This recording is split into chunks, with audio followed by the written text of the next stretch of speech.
Hello, everyone.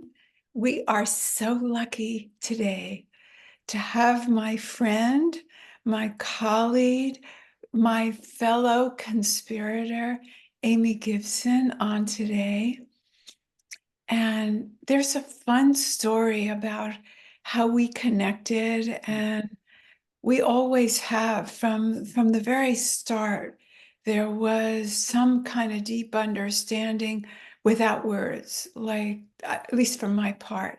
I knew that I needed to know this person. And we met in a writing group, in an author group with Sarah Cannell. And I think you might have been just a little ahead of me. And Amy, as far as I know, as far as timing, and Amy kind of got two books going uh, Mhm. while I was doing my one book, and then life took us in different directions. Uh, and the reason that Amy is here today is we connect, I believe, about the oneness, the ultimate goal. And Amy gets there in a diametrically opposite way than I do. And so I think this is going to be very valuable because many of our listeners in this community also get to oneness through nature. And I think the one mistake, and I don't actually think there are any mistakes, but the one block, the one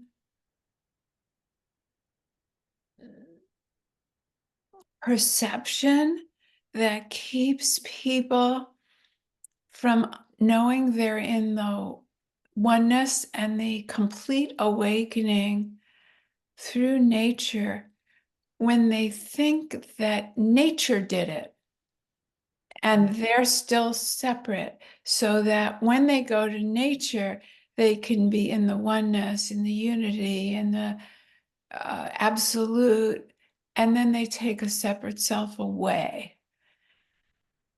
And Mhm. then you're still stuck in the separate self.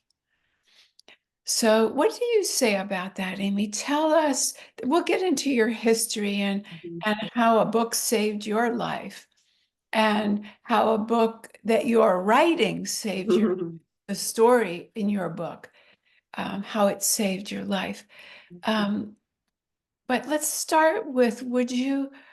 do you have to say about people going into nature? Because that's so common.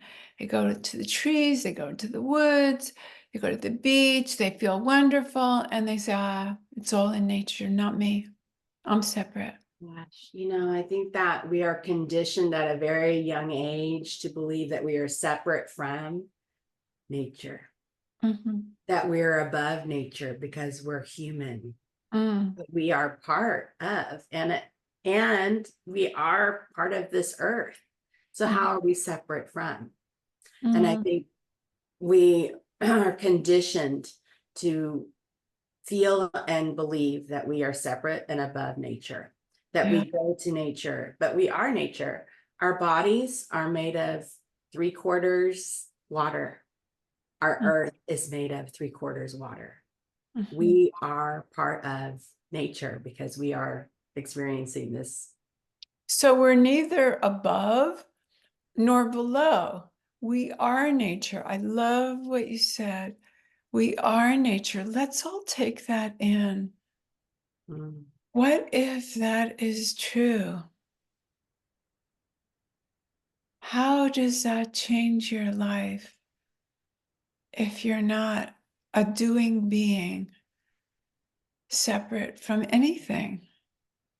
You're just part of nature, neither above nor below. And that word above that you just used, Amy, points out something I have not mentioned in this community, and that's a bit of arrogance. We're very aware of the unworthiness of our conditioning, mhm. that we all think, oh, we have this secret unworthiness. Other people are worthy, but not us. And that's been conditioned by the idea of you need to fix yourself, you need to improve. But it is very arrogant, isn't it? Yeah, Think we're above nature. absolutely. And I sometimes, when I go to places where they have the sculpted a tree or forced a tree into a certain growth, braided it. It's beautiful in its creativity, right? But it's forced. Mm, And I think that a lot of our growth is forced because of other people's beliefs, of mm, other people's conditioning that comes in, and we forget what our true nature and our true self-awareness is, and our calling is in this time in your life. mm.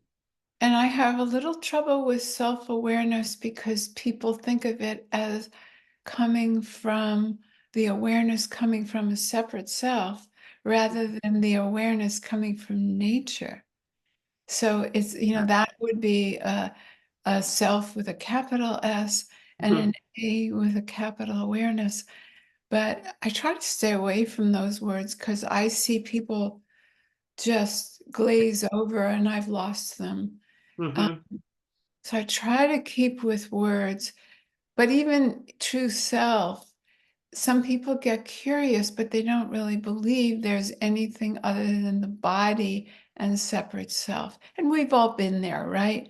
When we've been in pain, when we were younger in our understanding, we thought that we were our bodies, we were our quote unquote mistakes. mhm. Yeah, it's almost like an uprooting. When you Mm, go through those things, you're like torn out of the ground that you were planted in when you go through those traumas. And, mm, I think we forget that we can regrow those roots and regrow in a way. I just took a picture yesterday of this tree that half of it had fallen over and the other half was just dead. But the arbor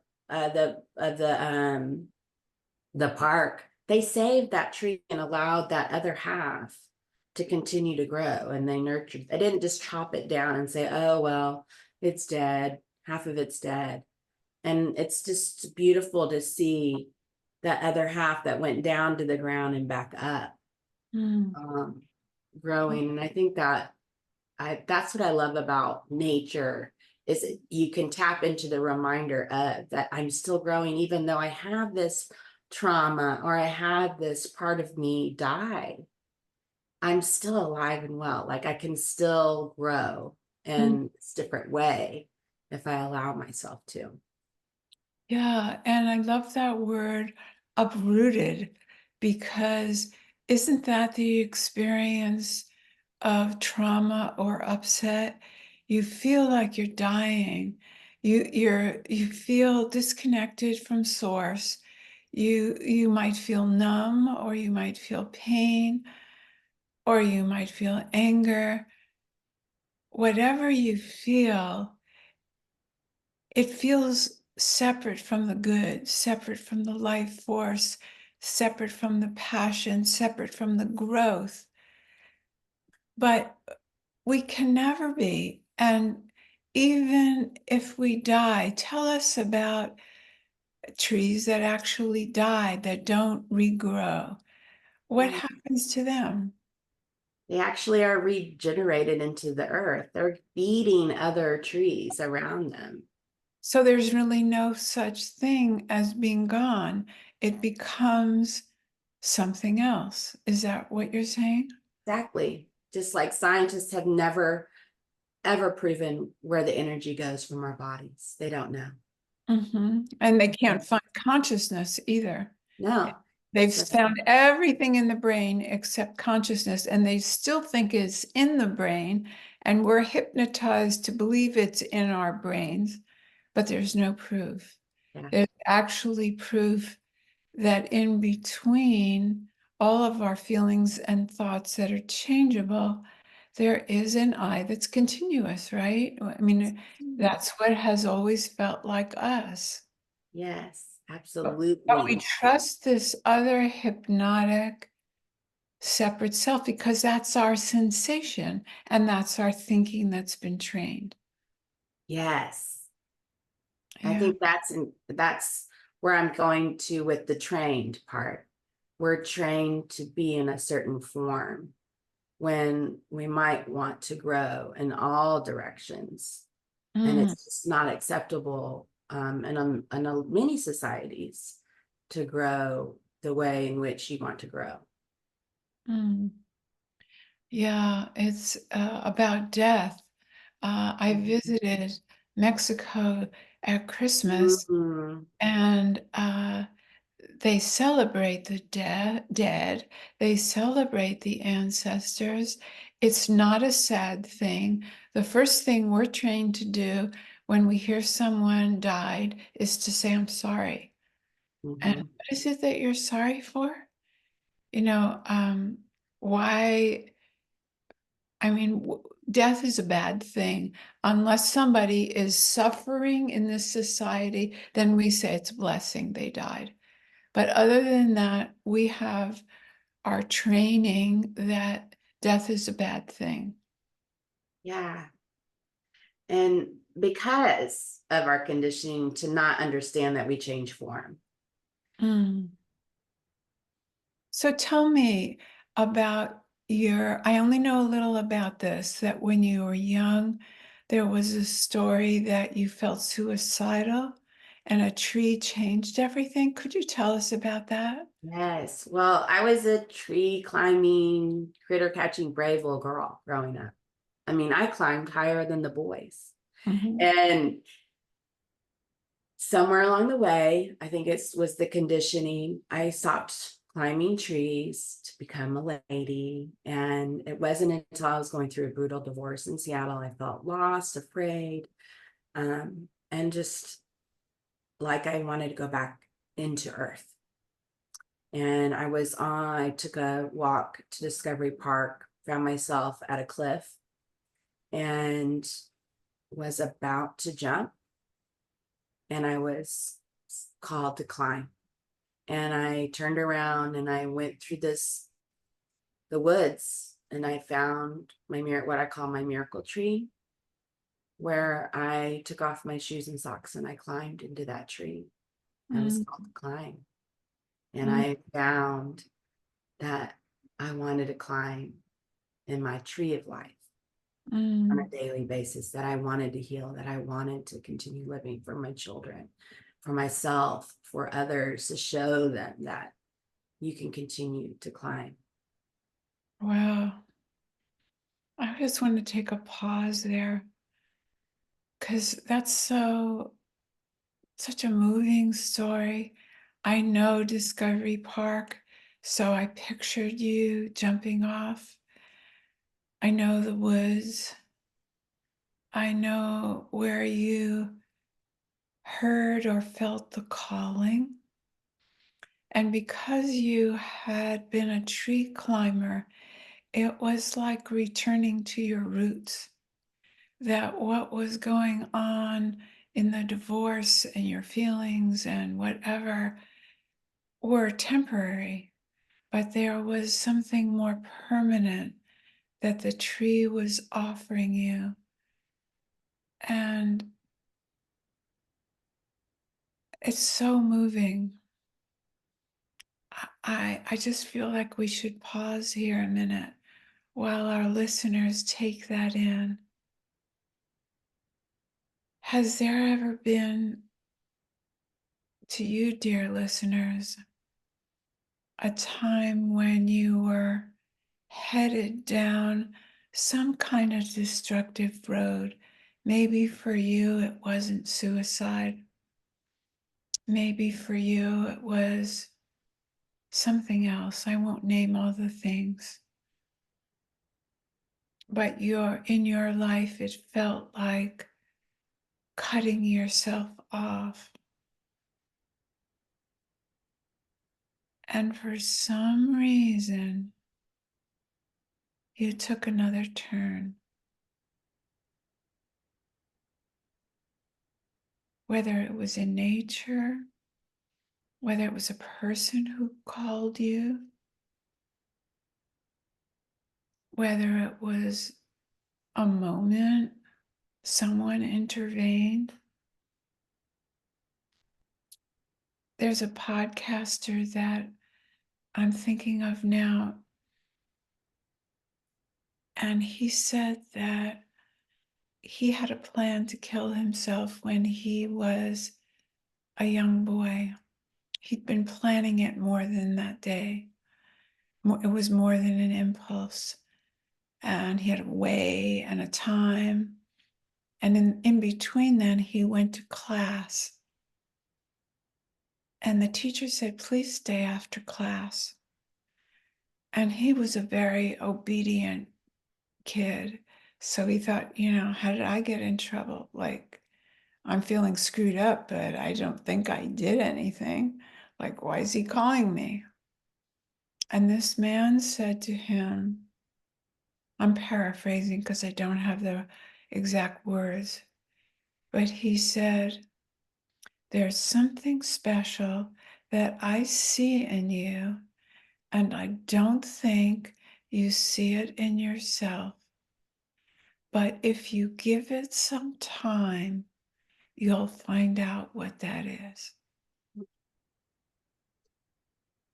He changed his mind because of that. So that was a calling, that was from spirit to go another direction. And we never know where those are.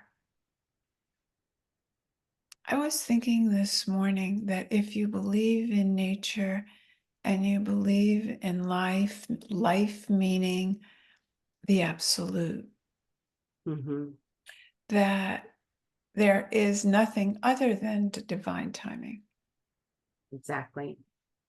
Because if you consider what we feel, even words like resistance, that would be a personal self being able to resist the absolute. Yeah. And that is a way that most people think. Most people think there's divine timing and there's personal timing. But I'm getting more and more brave to point out that that leads to a lot of pain. Everybody's free to believe whatever they want. Beliefs are different from facts. We can't really know which because it feels like we're resisting when we're not supposed to do something yet. Mm-hmm. So we can interpret it as resistance or I'm not ready yet or I don't know. Right. But what if everything is about nature and the absolute? Do you have something that you have to attend to? Gosh. I'm sorry. I'm just getting a little, I just want to hold on a second.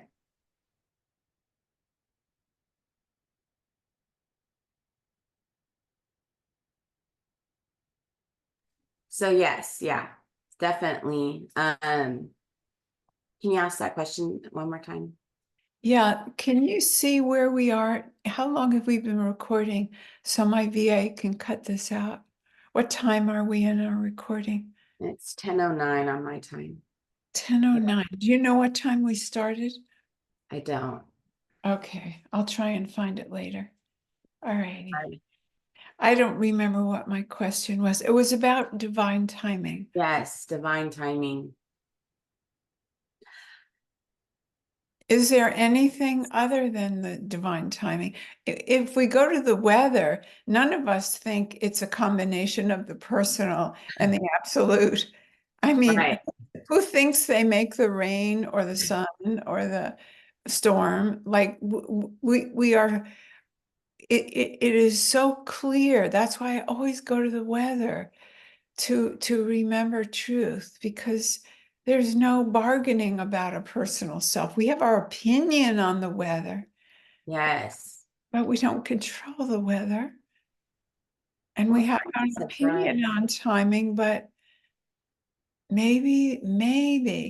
And just listeners, consider if everything was divine timing, would there be anything to be guilty or ashamed of? Well, take it in. You did it. So now we have to include something besides timing. Is everything the way it's supposed to be, like weather? What looks like the storms, what looks like the negative? Can there possibly be the all good in life? What meaning no polarity? The outer world doesn't come that way. It's up and down, right? Yeah, positive, negative. And I don't think that we often think about neutral very often. Well, And what is neutral, Amy? well, it's not charged. It's So not charged, but it's in the, but all, what weather is neutral? It's only neutral in our opinion, but it's either the rain or this a clear day or a cloudy day. It is the isness. yeah. And our value is our judgment of what we decide it is, like our Yeah. opinion. Well, the sun is always shining even if you cannot see it. That's And I right. There think you go. that, I think But we saying it's forget about that. positive or negative, say that again. So when you put a positive or negative to whether or not the sun is shining, that is a form of belief and judgment and all those things. The sun is always shining. It just depends on whether or not you can see it. Yeah, I And love that. so, I uh, love. you know, So, Amy, tell us, for those of us, and I include myself in this group, who don't automatically take in nature. I'm so internal. I'm so focused on exactly how I feel and letting that go into the oneness that when I was in the redwoods, my focus was on the redwoods, and that was a unique experience. But now it feels just like some people find it harder to automatically know what they're feeling. I do feel it's harder to just allow nature to bring me. What would you say to people like me? when you go back to the redwoods next time, Mhm, put your back up against one of the trees. mhm. But how can I do it right here, right now? I'm across the street from a Oh, beach. Like, before I make a special trip to the redwoods. yes. What could you do now in this Yeah, present time? yeah. How can I, is it my walking? Just be conscious of my feet on the ground, open my eyes to the weather, let the light in, focus on it. Is it about focus? Absolutely, it's about focus Okay, so and does release as you do, well. what was that? And release as And well. release. What am I releasing? My feelings? You can the energy that you're holding in so that you Oh, can connect and just be in this present moment. So okay. you can just feel your feet on the floor right now, wiggle your toes on the floor, and Mhm, just put that in that an awareness that my feet are now grounded, just like the tree, just like my roots. The roots of the tree are just like the roots of my toes because mm, I am nature. I am part of this earth experience. mm. It's just refocusing and Refocus. knowing that you are one. And you know what? I think there has to be a belief there. There's probably a belief I had to let go of that was blocking me. I was raised in New York City. My mother, who I was very attached to, was very internal, like me, a 4 on the Enneagram, very preoccupied with the inside. And we preferred not to go outside. And so there's a belief that there's nothing outside that's going to help me. I think there are, just like people believe that that your feelings can't help you, that they're going to just take you down. So many people think that. I don't want to look at my feelings. I know I can release through my feelings by acknowledging them. So I hear you saying, look at that belief, let it go, because if I am nature, then I desire to open to nature. And that's a false belief. It's not a fact. Mhm. So I can be one with nature. That's not for other people. There's some kind of other belief Mhm. there, but Agree. that's for the nature people. Mhm. So, listeners, are you one or the other? I have friends that are all nature people and they don't like cities. I'm a city person. And I think, oh, I don't know that much about nature.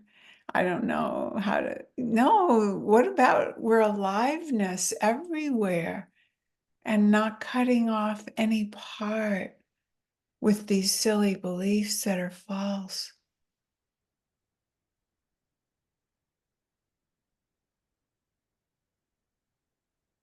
Can you talk about your work? I want to read this and say you can reach Amy at Amy's Treehouse Club on Facebook or through her website, thegirlinatree.com. Tell me about the work that you're doing on those two sites. Well, I'm teaching people how to let go of those beliefs that, oh, well, I'm a city person, I can't be in nature. Oh, I don't like getting my feet dirty, or I don't like sand, or any, all those beliefs that we've been conditioned or put into our minds. That's what I'm trying to allow people to reconnect in that way, so that they know that they're not separate from, Mm. because I feel that there's a lot of people that are like, oh, global warming, what do we do? It's overwhelming. But really, if we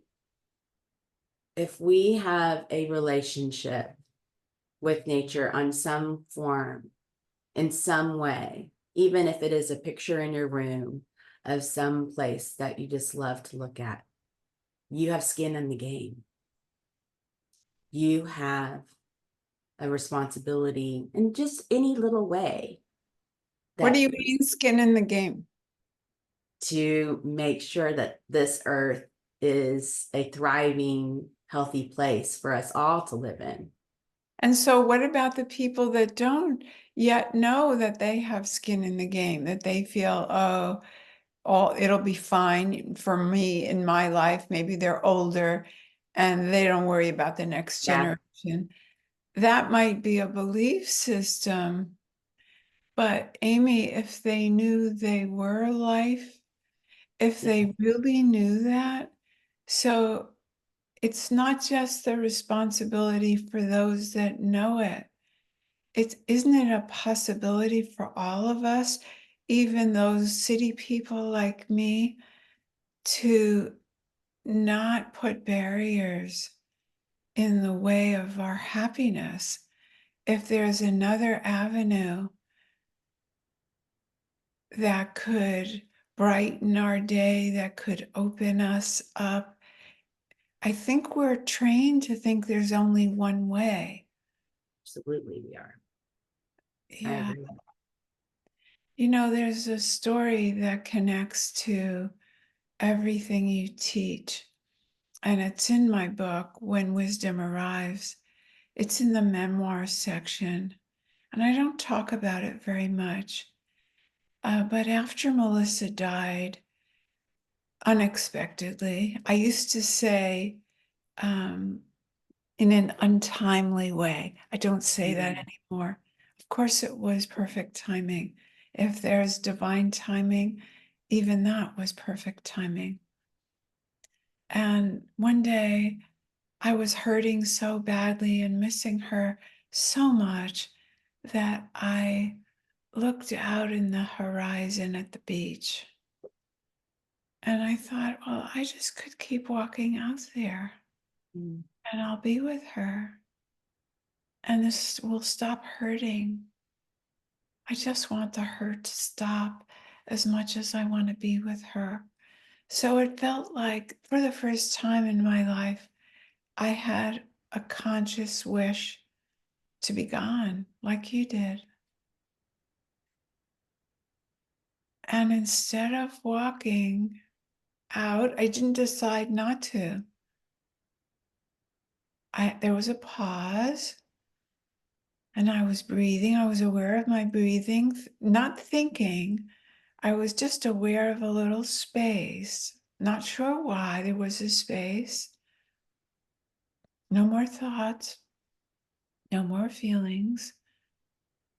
And then I was aware of my toes in the sand. And I was captivated by the feeling of my toes in the sand. And pretty soon I was walking with no decision, not from the mind. The mind was of no help in this experience. That's what you teach, isn't it? How nature takes over and we don't need the mind. Perfectly said. Beautifully said. Thank you for sharing that. Yeah, thank you for being here today. And remember, if you want more with Amy, she has 2 books coming out. When will they be out? Do you know? Gosh, I don't have a date, but The Girl in a Tree. And the other working title is They Mess with the Wrong Mom. But Mm. I'm getting to the point where I think it should be Arriving at Love. Oh, wow. Yeah, that is the most important thing, and it speaks to everyone. Thank you for being with us today, Amy. I adore you. I Bye for adore now, you. everyone.